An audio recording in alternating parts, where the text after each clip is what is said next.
এর গুরুত্ব বর্ণনা করতে গিয়ে সাহাবী উমামা আল বাহিলি থেকে বর্ণিত, তিনি বলেন, মাল্লাম ইয়ামনাহু মিনাল হজ, যে ব্যক্তিকে হজ থেকে কোনো কিছু বাধা দিল না, সেটা কি হাজাতুন জাহিরা, কোনো প্রয়োজন নাই হজ থেকে বিরত থাকার।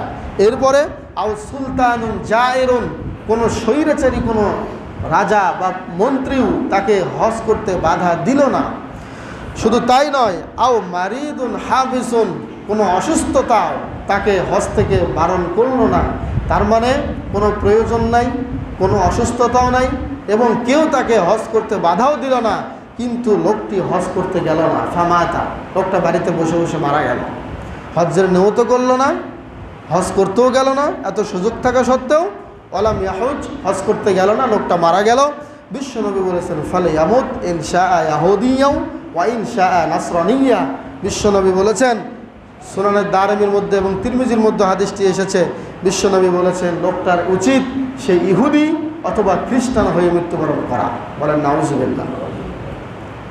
তাহলে হজ আদায় করতে যদি ইচ্ছা পোষণ না করি, নিয়তটাও যদি না করি,